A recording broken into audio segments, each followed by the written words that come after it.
Welcome back to the She Does This podcast. I'm Geordie Lucas. I hope you've had an amazing week. Ours has been uneventful, but my toddler's woken up with a cold this morning, so we're on strict rest at the moment because we've got the Wiggles concert this weekend, which I am so excited for. Is anyone else in Melbourne going? I feel like I have an unhealthy obsession with the Wiggles. I've spoken about this on my Instagram before. I am just obsessed with them. If you just have a spare 5 minutes in your day, have a little Google about who's dating who, who's been with who in the Wiggles clan. It's quite fascinating. Anyway, this week I want to talk about the guilt that we allow ourselves to take on as women. It is such a common theme among all the conversations and all the women that I speak to. Whether we're mums or not, we feel that it's our responsibility to please everyone and to keep everyone happy. I know for me, when my partner comes home from a bad day at work, I feel like it's my job to fix it or make him feel better, and it's not.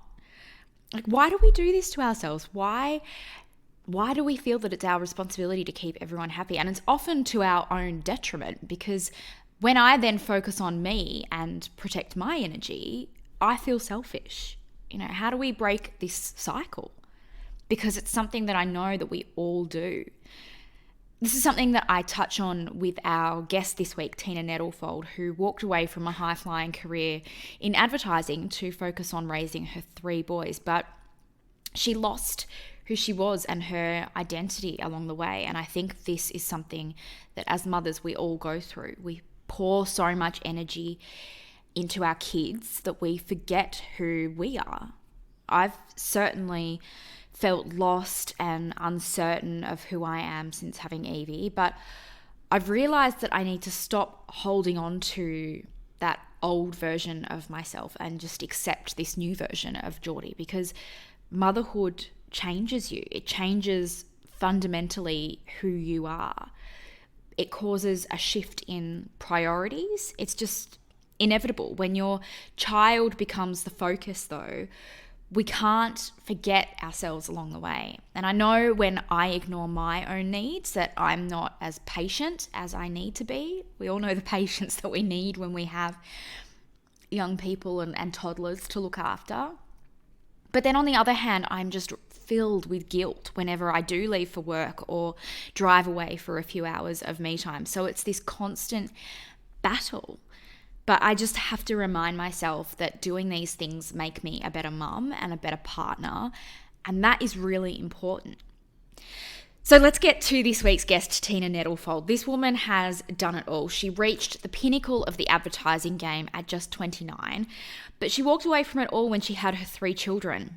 And we talk about how her and her husband moved overseas to build an empire, but lost everything, all their money, twice, and had to rebuild their lives. Tina also shares her latest venture, her not-for-profit organisation Tea House, which is doing incredible things for Aussie kids, and how you can help. Here's my chat with Tina Nettlefold. Tina, thank you so much for joining us on the podcast this week. Very excited to hear all about your life and career and Tea House. Tell me about your life before this venture. What was your career and family life like? Thank you very much for having me. I feel very honoured to be on the show. I have had a multitude of careers, actually, and I'm a big believer that as women, we can have any number of careers and we can change it up as much as you like. So I started off actually being in the banking industry. I was one of the first females to be on the stock exchange back in the 80s. Wow. With a company called BT Australia, and I was very fortunate to have a wonderful mentor who thought that women should be a little bit more present in the finance industry. But I'd always have an earning when I was, at school that I'd wanted to be in advertising. Don't ask me what it was, but it was just a little bit like, oh, this sounds very glamorous. Yeah. But like a lot of these glamorous jobs, they're not really that glamorous. And I decided, I was married then, not to my current husband, but to someone else. And he was a bit older than me. And he said, listen, you must follow your passion and follow your dream. Never give up on that. Because if you don't have a go when you're young, you're never going to have a go. And I seem to have had that philosophy all my life. So I applied for an Australian Federation scholarship with the advertising industry. And I was given a scholarship to work with a wonderful creative agency, and I kind of went up the ladder that way. I unfortunately divorced and, followed my career right through until I became a media director with an advertising agency called Merchant and Partners, and was given some wonderful opportunities to work on some major accounts. I then followed a love down to Melbourne. And went to work with a wonderful agency called Campaign Palace, which you probably know about too. And within 8 months of being in Melbourne, and following this man who dumped me 6 weeks before my second wedding. That is just, the life that I've had. But anyway, I decided that I would just focus on my career, not worry about marriage. And I was very fortunate. I was approached by Lintas Australia at the time. They were one of the top agencies. They had Honda. I don't know if you remember a great big department store called Daimaru. They were huge in Melbourne Central. They were a big Japanese store, and I was given a media directorship and a media strategist role. So I was actually the youngest female media director in the country at the time. And how old were you at that point? 29 years old. You've gone through so much at just... So 2 different careers. I hadn't moved in a lot of agencies, not a lot like a lot of young people do these days. My dad always used to say to me, the only way to make it up the ladder is through hard work. So if you really want to make it, you just got to work harder than everybody else does. And also my dad was a big believer in, it doesn't matter what, female, male, whatever you want to be, you can do it. You can do anything you want. You just got to apply yourself. Because we used to photocopy in those days. Of course, no one photocopies anymore. And they were all the presentations that used to go out to all the clients, and big presentations they used to do those days. They were very flash. It was very, advertising in those days was all about the big lunches and, being sort of wooed by clients and wooed by media and all sorts of things. So I was given the job of photocopying hundreds of pages. So, I used to do, when I used to wait for that machine, Xerox machine, I used to read the documents from start to finish. And I used to ask first, was I allowed to? And they said, of course. And I learned so much just by being attentive and just putting in. I was one of the last to always leave in the office and make sure that, everything was clean and done. And I think through those hard work ethics that my dad had taught me, it had taught me that people notice and they give you an opportunity to advance yourself. So I then fell in love again. So I am the endless romantic, I think, even though I vowed never to fall in love again and to just get on with my career and really make it to the top. This time, my gorgeous husband, we're now 30 years married. We just had our anniversary and we have 3. Congratulations. Thank you so much. His family is the Nettlefold family, and they were in billboards, and my husband still is in billboards. And he had a dream. So I was at the top of my career, pinnacle. He was working in his father's company, kind of cruising, going to the gym twice a day. I'm working till midnight, working my ass off. Like kind of a role reversal. He used to cook dinner for me and bring it in while I was sort of working on pictures and all sorts of things. And he said to me, look, I really want to go to Asia and start a business there. I want to open a billboard company in Malaysia. We have a great opportunity. Would you leave your career behind and follow me? And so this is like history repeating itself. A man asking you to follow them for love.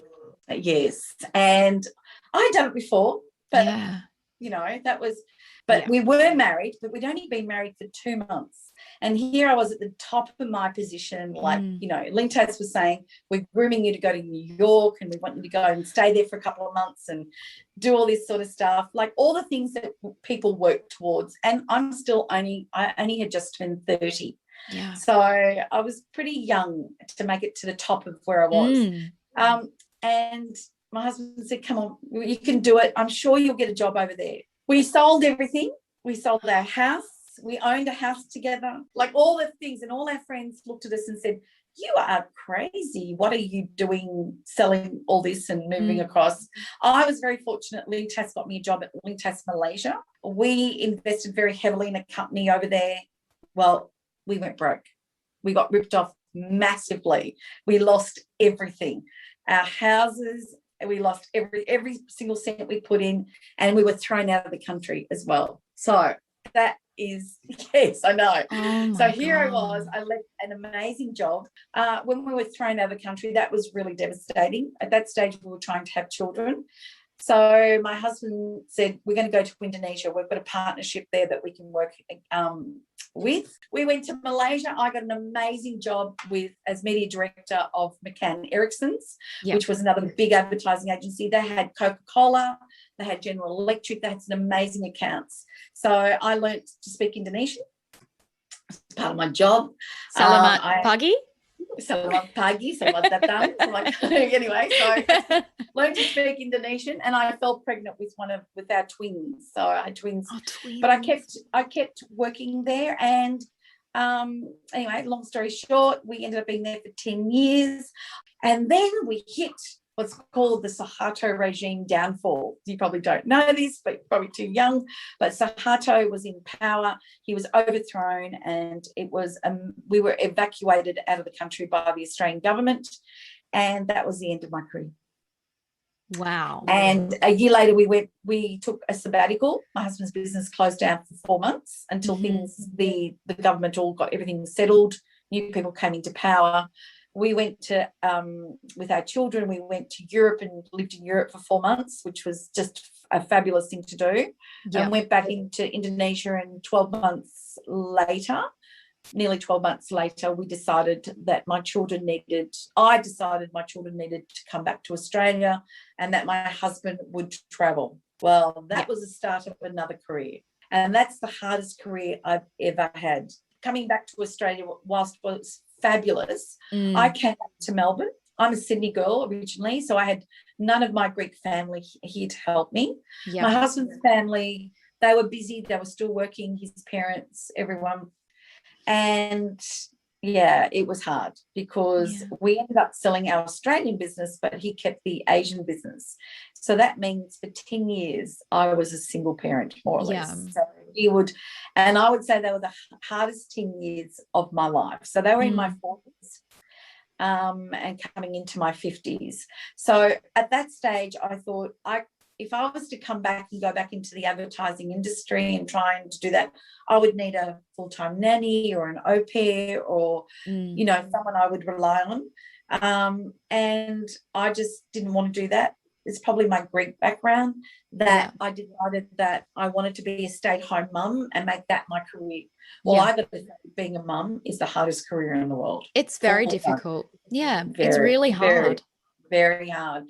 I found working a lot easier than being a full-time stay-at-home mum. What made it hard too was my husband was travelling Monday to Friday. He'd always try and get on a plane on Friday and be back on the weekend, but he'd be back on the plane on a Tuesday or a Wednesday and be travelling back and forth for nearly 10 years of our life. On top of that, my twins, who were extremely talented sports people, ended up becoming quite elite swimmers. That meant my life was starting at 4:30 in the morning. And really my day would not finish until 9 p.m. at night. So that would have to have been probably the toughest years of my life. Probably also the most least social time in my life. I was going to say it sounds quite, forgive me if this isn't the right word to use, but it sounds a bit lonely. I was very Your lonely. Husband's traveling for work and you're living and breathing your children, but where are you filling your cup? Nowhere. I was nobody at that stage. I was going to the school and actually I became obviously eventually I ended up becoming part of the school parent teacher thing. And, we would do valedictory day, we do cupcakes at the carnival and that was, and I used to find that very difficult because a lot of the women in those committees weren't career women, or maybe they were just younger. They were younger mums than me. I'm and not an older mum, but I had already had a big career. I was just looking to be involved and be involved in my children's school because my day was filled with dropping kids at school, dropping from swimming, coming home, feeding my kids at 7:30 in the morning. I'd stay up at 4:30 in the morning and cook my kids, pancakes, bacon, all this amazing food because I needed to fuel them up so they could think for the day. So my kids, I would drop them back at school at 8:30 in the morning, and then I would go to had to go to the gym because it was a thing you had to do. So, you know, flog myself again, you know, like it was like, that was how I thought about it. It's work. So go to the gym, maybe occasionally have a quick coffee with a girlfriend. Most of the time I'd still be in my gym gear, rushing to the supermarket, dropping off your dry cleaning, paying bills, coming home, unloading, turning Oprah on because she was my only salvation. And then it would have to be, right, snacks have got to be ready, and you pick up kids, drop one off at swimming, drop one off at soccer, drop one off. My kids did nearly anything and everything. It was just, we allowed them that because we wanted them to experience everything in their lives. So I made a rod for my back, but it was a rod that was quite lonely too, because at night the kids would go to bed at 9 o'clock and I'd be there going, I'm stuffed. There was just nothing left of me. It took everything out of me. My husband says, you can't keep doing all this and that, you know, because when he came home, there was nothing left. I was just going, you want to go out?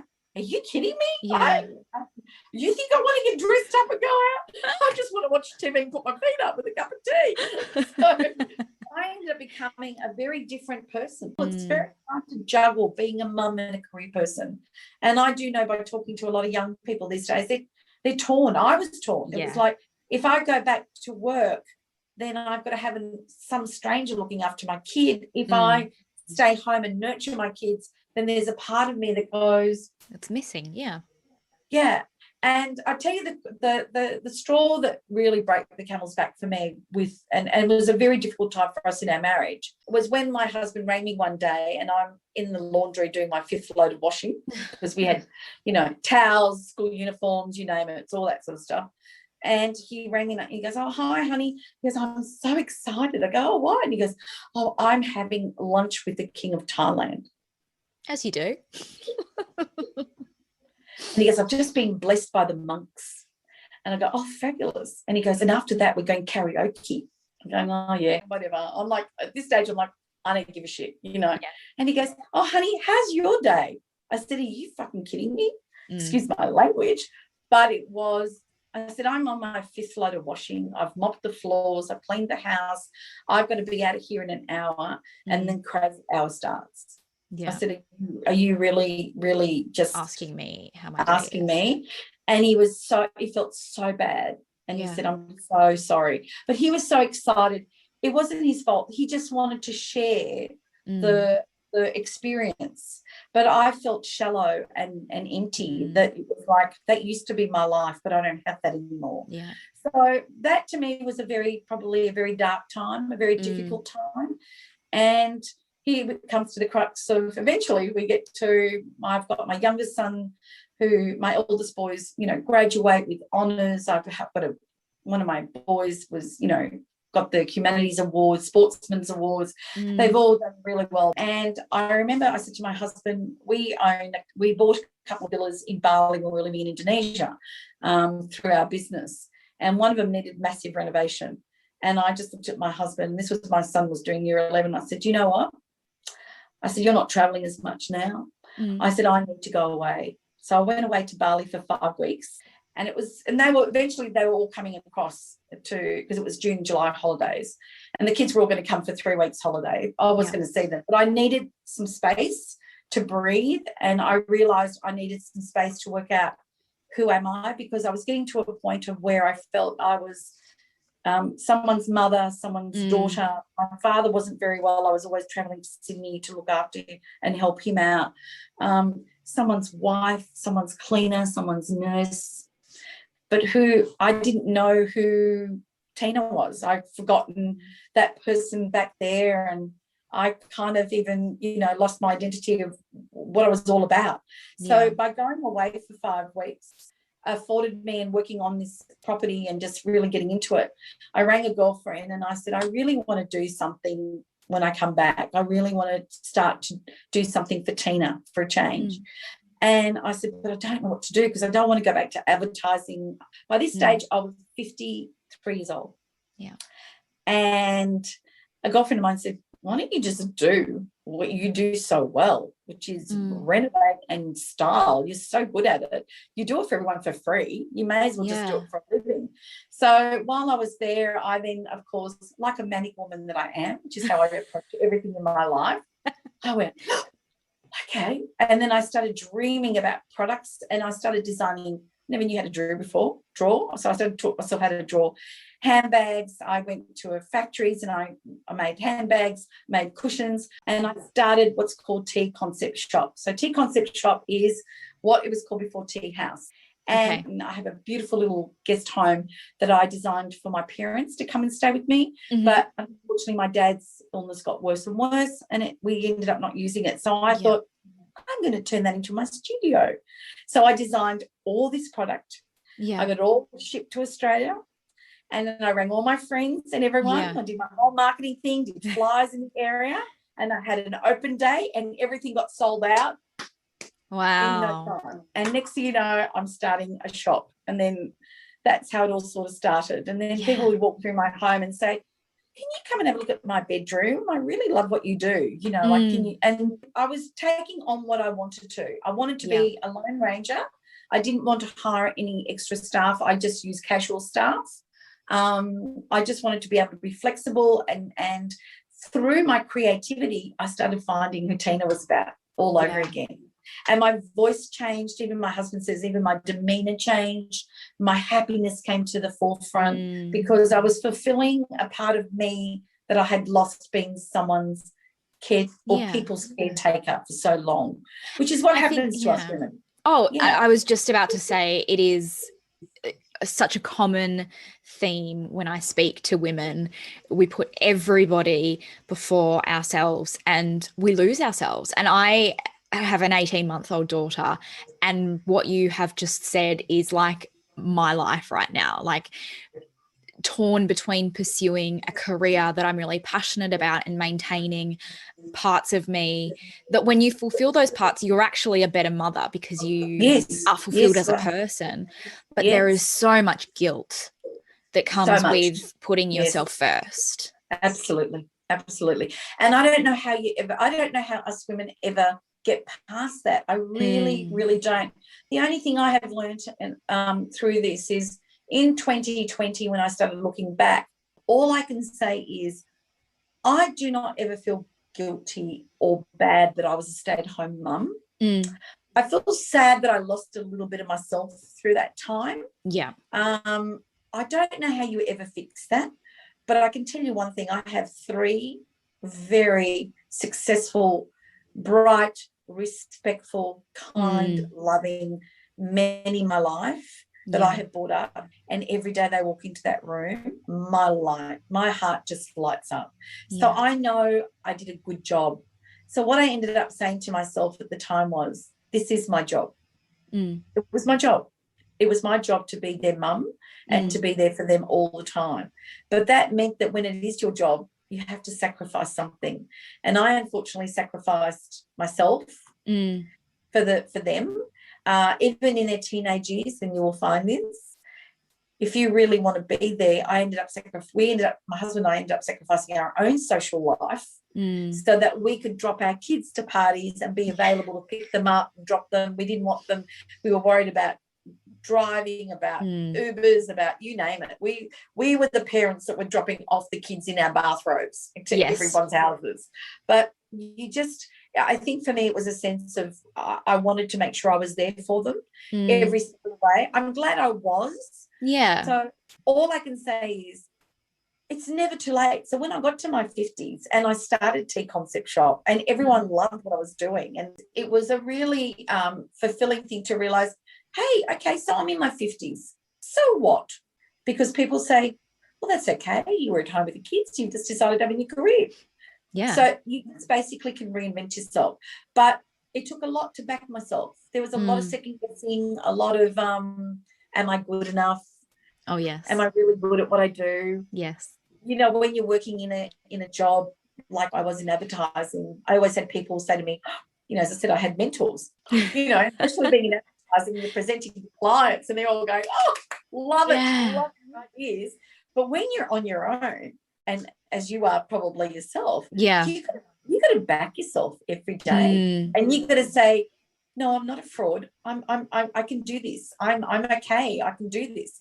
And I think because I got to my 50s, that's when you really, as a woman, I've got to say, is you really find yourself, because in your 20s and 30s, you need outside affirmation all the time, even from your loved ones. In your 30s, if you do have babies, you need to be able to give a lot of yourself. So hopefully you get that back by the love that you get back from your children. Yeah. But then when you get to your 40s, then you try and please everyone. Then you want to be everyone's friend, and you want to be everyone's, like, you want to be like, I want to be involved in everything, and I want to be everyone, and you need everyone to kind of go, yeah, you're in your 40s, but you look amazing, girl. You're fine. You're cool. Well, then you get to your 50s and you say, you know what? I can say no. Yeah. I don't care anymore. And like me, I turned 60 last year. Now it's like, I don't give a fuck anymore. Yeah. I don't give a fuck. In 2020, for me, I think everyone's had a refocus, a relook, a refresh, maybe a relook at their lives. Yes. It was a great opportunity for me to have a look and say, look, I love styling. I love doing what I'm doing. I've always done charity. Yeah. Everywhere in my life, I've always done charity. And I said to my husband, and he thought I was crazy, and I said, I want to rebrand myself, because I'm not a shop anymore. I don't want to have a shop anymore. And I want to sort of design product to give to charities. And he went, what? What do you mean? And he goes, well, give it all away. And I go, yeah, give it all away. So I think for me where it started was when the bushfires happened in Victoria. I wasn't affected by it, but as you know, a lot of people were. My heart kind of went out to them. I did a little bit of work with Food Bank where I would go in and help them, pack boxes, and then I'd go around with my friends and we'd send boxes off to them and other charities, because it was a really heartbreaking thing to see. Yeah. And then all of a sudden we went into COVID and into lockdown. And I don't know, something inside me just kind of went, you know what, you don't need any more money. You really don't. You got more than enough. Yeah. Your kids are set up for life. They've got great educations. Yeah.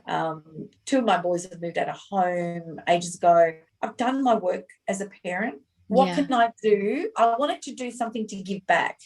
And that's where Tea House Inception came about, where I thought, why don't I just share my passion for styling?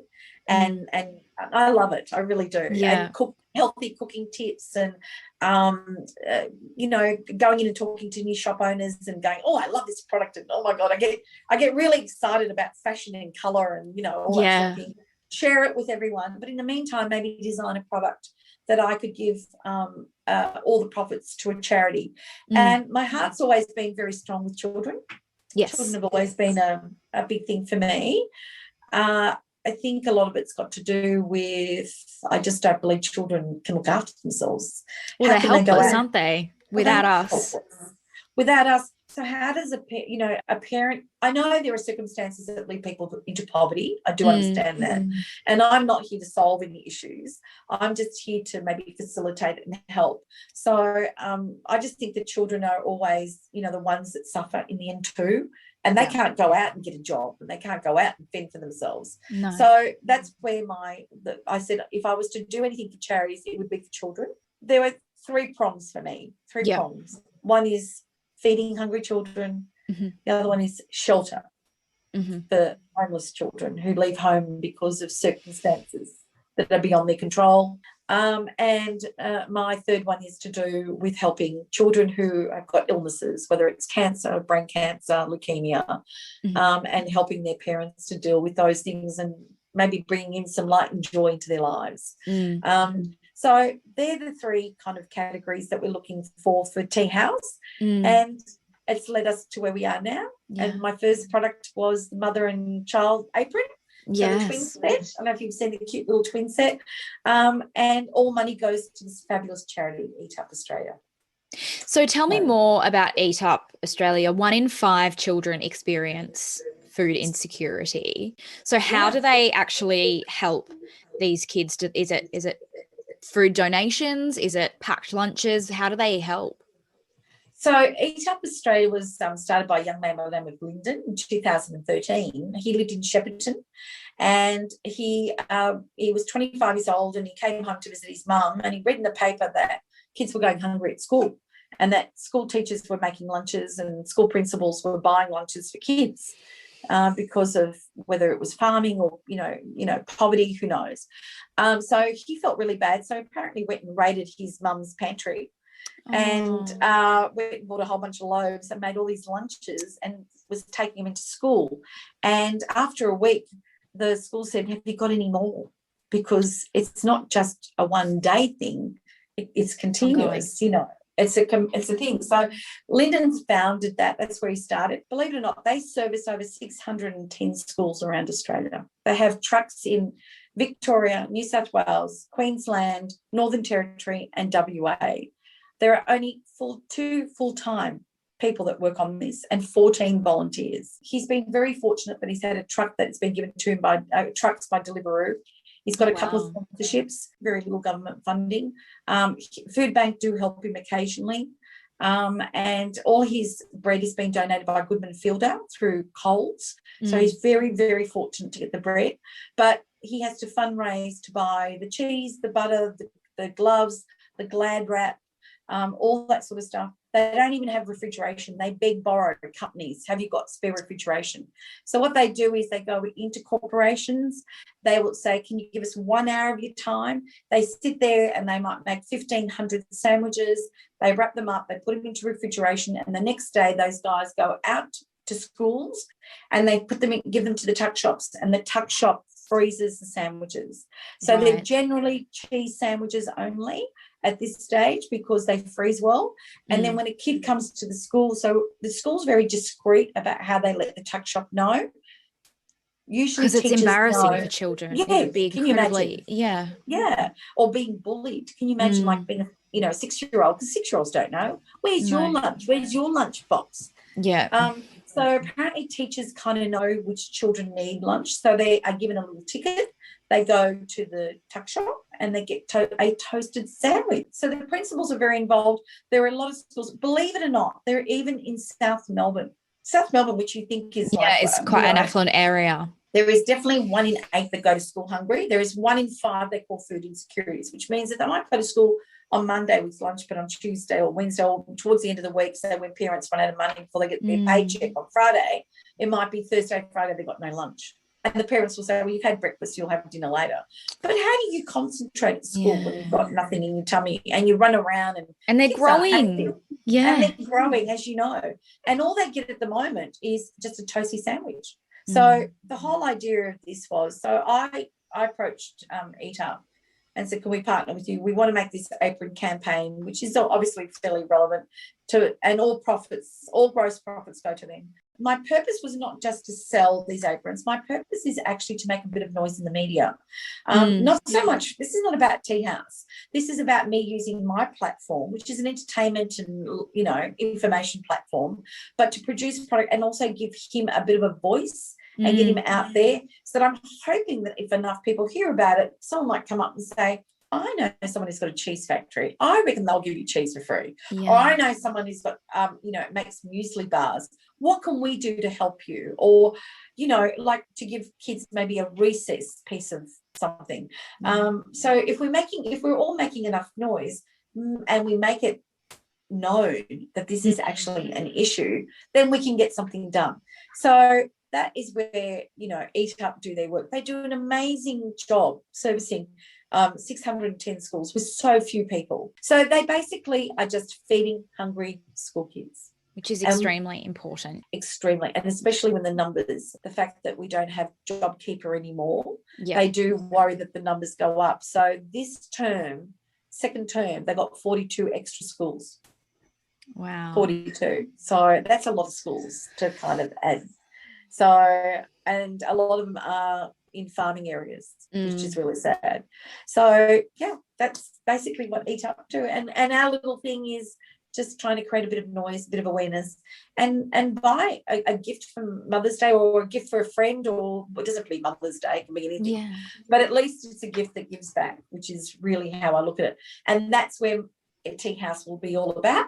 It's not the only thing we're going to do. This is just not a one-off thing. We're doing a lunchbox campaign for them. We're designing a lunchbox. The idea is that we have about 2 or 3 products per charity. And even when we finish this event, they'll still be on our merchandise list and people can still go buy it. That money will always go back to Eat Up, and then we'll move on to our next charity and we will do something for them and design a different product, and then that will be their product that we design for them. So that's my little contribution. At 60, I've decided to do something as crazy as this and very consuming, but I've got to tell you, extremely fulfilling. Yeah. Extremely. I'm going to finish off with one little story. I've got to tell you this story. And it came to me. So my dad passed away in 2019. And as I said earlier on, he was a very big influence in my life. Anyway, when I was 5 years old, I went to school not knowing a word of English. I grew up in an area called Balmain. Yeah. And my dad used to work 2 jobs. He was a carpenter during the day, and he would always, my mum would drop me off at school and she'd go work as a seamstress, and my dad would pick me up in the afternoon after he'd finished being a carpenter. He'd come home, cook dinner, and then he would go clean factories, and he ended up having a cleaning business. So that was how hard he used to work. So he worked pretty hard for his money. And they used to make me these sandwiches. Now, my sandwiches were not cheese sandwiches or Vegemite sandwiches. My sandwiches were things like mortadella, like grilled vegetables. I used to have a passion for anchovies. So I didn't get those I got smelly sandwiches at school. And I remember when I was at school at 5 and I got picked on for having these smelly sandwiches. Well, that's just kids. Kids can be cruel, as we all know. But they were probably just going, oh, Pooh, what are you eating? And so eventually, because I couldn't defend myself like I can now. So I would walk in, and where we lived, we used to have, the houses were built on sandstone and they had little holes in them to have the air flowing through. And I used to walk past there and throw my sandwiches underneath there, throw them away. Because I used to get in trouble if I didn't eat my sandwiches, but you weren't allowed to throw them away at school because teachers were obviously supervising the school playground. Well, my dad caught me one day. Well, all I can say is I got into really big trouble, probably the biggest trouble I've ever had in my whole life. My dad was, worked really hard to put food on the table and to get it. And I remember my dad shoveling all these sandwiches out of underneath the house, bucket loads. I imagine what they smelt like then when they'd been. Can you imagine? And, I got into really big trouble is all I can say. And here I am now. When I started doing this journey, it didn't come to me. But one day I'm in the car and the whole story hit me. And here I am now, all these years. I'm trying to make awareness to feed kids at school, and I used to throw mine away. So I don't know what the universe is. You've come full circle. I have come full circle. So sorry, I had to throw that little story. That's a beautiful story. Even I laugh about it, and I think, oh my God, did I really do that? Thank you so much for listening to this week's episode of She Does This. If you've enjoyed this episode, please rate, review and subscribe wherever you get your podcasts. And if you want to support Tea House and the amazing work Tina's doing, I will leave all the links you need in our show notes. Have an amazing week.